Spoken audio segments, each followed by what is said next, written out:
Eastbound, no problems to report. We'll take a closer look at this and the rest of your roads coming on up. For now, Stone, we'll send it back to you. All right, I'm writing that down right now. So tomorrow, there will be no problems with the commute. That's according to Brian. So I'm going to hold you to that. Nice. A shocking discovery is made in Suffolk County where workers found the body of a dead infant in a trash facility.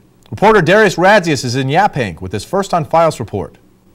Workers here at the Winters Brothers transfer station on Old Dock Road in Yaphank called Suffolk County Police after discovering the remains of an infant Monday morning. Police say they are unable to determine the race, sex, or age of the baby due to the condition of the body.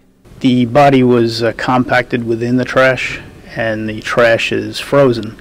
So at the moment we're waiting for that trash to thaw out to actually get a look at the body. Investigators are trying to track down where the infant may have come from by narrowing down where the trash accompanying the body was picked up. We're hoping that the facility will be able to narrow down where that bundle of trash came from. Police say the body was in a trash bundle similar to these being processed at the facility. The transfer facility processes both residential and commercial trash. The infant's remains are at the Suffolk County Medical Examiner's office for an autopsy scheduled for later today. In Yaphank, Darius Radzius, Fios 1 News. Workers at that facility sort trash and remove recyclables before compressing garbage into 5,000-pound cubes or bales. As Darius mentioned, that baby was found in an already compressed cube. Police are asking anyone with information to call Crime Stoppers at 1-800-220-TIPS. Now an update to a TD Bank robbery we first told you about last month. Police have arrested a Hicksville man for the crime. They say 31-year-old Nicholas Tetro entered this TD Bank on Old Country Road in Plainview, then passed a note demanding money to the teller. Tetro then ran off with an undisclosed amount of cash. He's now facing a robbery charge. And we have new information on a serious hit-and-run accident in Bayshore that happened on Friday. Police have now identified the victim as 33-year-old Marlo Garcia Caballero. Caballero was found injured lying at the intersection of Pine Air Drive and Heckscher Avenue in the freezing cold. He was rushed to the hospital in Southside Hospital and is currently listed in serious condition. A Fios 1 update on that deadly wrong-way Taconic crash. It seems high-profile Manhattan attorney John Q. Kelly will be representing the relatives of Michael and Guy Bastardi. The relatives hired Kelly to help handle the lawsuit against Diane Schuler's estate. Authorities say Schuler of West Babylon on Long Island drove drunk and high in the July 26 crash, killing herself, her 3 nieces, her own daughter, and 3 men from Yonkers in an SUV. Kelly's clients have included the estate of Nicole Brown Simpson and the mother of Natalie Holloway, who disappeared while on spring break in Aruba.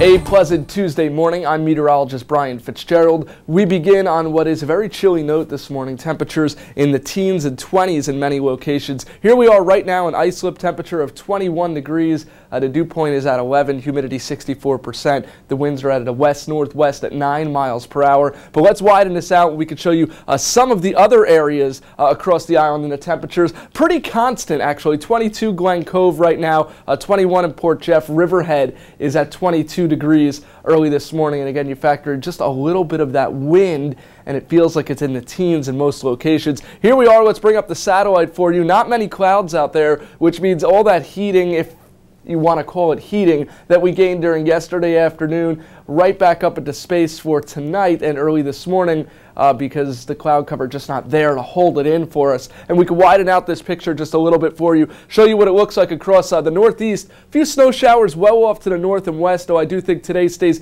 primarily dry. We do run the risk of a flurry or snow shower during the overnight hours and very early tomorrow morning. More details on this and your 5-day forecast coming up. A man who spotted flames shooting from a house on his way to work knocks down the door and saves a 4-year-old boy and his grandfather. Reporter Dan Manarino has more from Uniondale in this First on Fios report. Well, good morning, everyone. That man who runs his own cleaning business was just headed to another day at the office and is now considered a hero. Rohan Ray was driving past this house on Southern Parkway around 10 a.m. when he noticed smoke coming from the second floor. He jumped into action, kicking in the front door. He saw a child and brought him out to his truck and ran back inside the burning house upstairs, where he rescued the boy's grandfather. Reports say at least 7 fire departments responded and took over half an hour to put the fire out. The Red Cross was on hand to provide food and shelter to the boy and his grandfather, as well as other family members who weren't home at the time.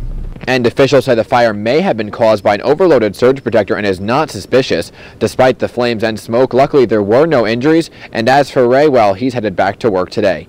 That's the latest in Uniondale. Dan Manarino, Fios 1 News. The Red Cross reminds everyone to use caution when using space heaters and surge protectors in those cold months ahead. With the Navy's Hawkeye aircraft program finally receiving $1 billion in funding, Senator Chuck Schumer is now urging Northrop Grumman to finalize his commitment to the state by finishing negotiations.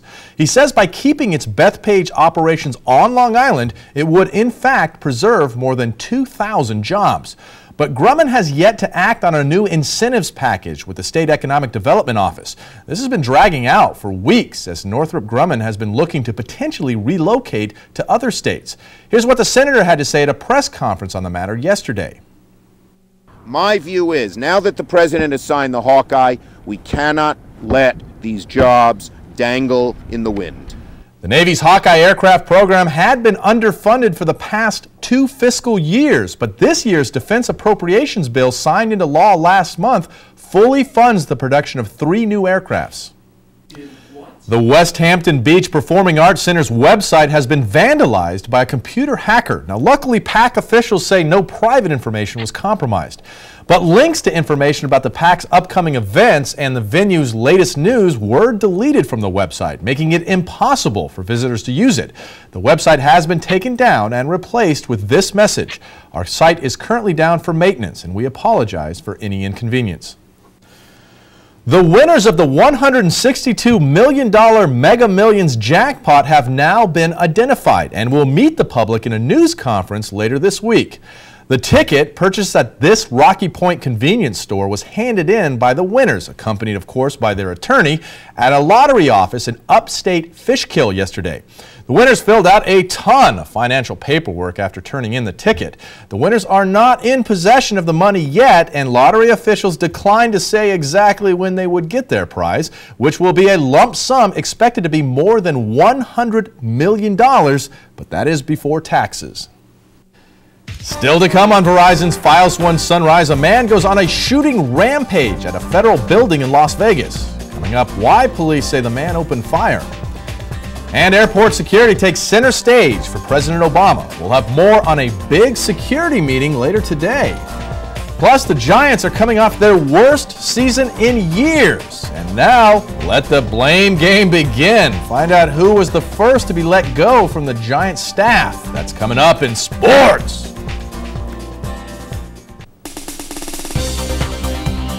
Time now for another techier commute in our Beat the Traffic report. Starting off here, Northern State Parkway towards 110 so far. Not too bad of a ride, 57 miles an hour as you head westbound, eastbound, no problems to report. LIE through the area looks pretty good so far as well, but as you head down to the southern state, westbound between exit 32 and 31, an accident still blocks the shoulder there. Out factor in the wind, it feels that much colder. Lunchtime, not much better, still below the freezing point. Add a few clouds in tonight, and Stone, it looks like we may actually see even a flurry or a snow shower late tonight. Unbelievable. What are you doing to us this week? I know. The cold weather's here. And you said it was coming. You said it was coming. So, all right. Yeah, here it is. All right, thanks. Well, that's going to do it for this half hour, but stay tuned. You're just 2 minutes away from more updated news, weather, and traffic as Fios 1 Sunrise rolls on.